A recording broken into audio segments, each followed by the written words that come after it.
एक बाजार में सिर्फ 500 रुपए में गुलाम बिक रहा था। इतने में एक अमीर आदमी का वहां से गुजरना हुआ।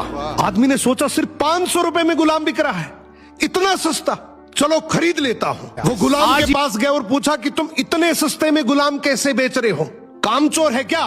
गुलाम का मालिक बोला बिल्कुल कामचोर नहीं है, बहुत मेहनती है, सारी खूबियां हैं, बस इसमें एक ऐब है, ये कभी कभी चुगली कर देता है।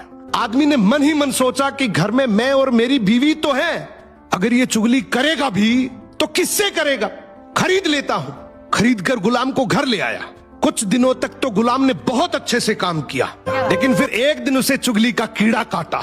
वो सबसे पहले उस आदमी की बीवी के पास गया और बोला, मेम साहब आपको पता है साहब का बाहर किसी औरत के साथ चक्कर चल रहा है। ये सुनते ही औरत सकते में आ गई और जोर जोर से रोने लगी।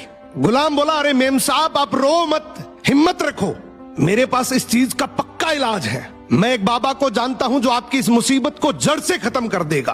आप बस एक छोटा सा काम करना, रात को जब साहब सो जाए तो उनकी दाढ़ी से कुछ बाल काट कर मुझे दे देना। औरत तैयार हो गई। फिर वो गुलाम वहां से उठा और आदमी के पास गया। उसने बोला, साहब क्या आप जानते हैं मेम साहब का बाहर किसी आदमी के साथ चक्कर चल रहा है। ये सुनते ही आदमी आग बबूला हो गया। गुस्से में आकर उसका गिरेबान पकड़ लिया और बोला, तू मेरी बीवी पर इल्जाम लगा रहा है। गुलाम बोला, आपको मेरी बात पर यकीन ना हो तो रात को आप सिर्फ सोने का नाटक करना, आज रात वो आपको मारने वाली है। आदमी तैयार तो हो गया, लेकिन वो बोला, अगर तेरी बात झूठ निकली तो मैं तुझे जान से मार दूंगा। रात हुई, आदमी ने सोने का नाटक किया।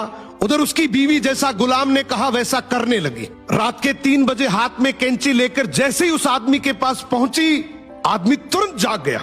अब इस आदमी के दिमाग में गुलाम की बात तो चल ही रही थी। गुस्से में उसने अपनी बीवी को पकड़ा, हाथ में से कैंची खींची और आओ देखा ना ताओ, उस कैंची को उस औरत के गले में खोप दिया। औरत वहीं मर गई। जब औरत के परिवार वालों को ये बात पता चली तो उन्होंने इस आदमी को मार दिया, और जब आदमी के परिवार वालों को ये बात पता चली तो दोनों परिवार आपस में ऐसे भिड़े कि दोनों परिवार पूरी तरीके से खत्म हो गए। इसलिए कहते हैं शरीर में घुले जाने वाले जहर का तो फिर भी इलाज है, लेकिन कान में घुलने वाले जहर का इस दुनिया में कोई इलाज नहीं है। ये एक ऐसा जहर है जो नस्लें बर्बाद कर देता है। सो सुनी सुनाई बातों पर बिना जाने कभी भरोसा मत करो।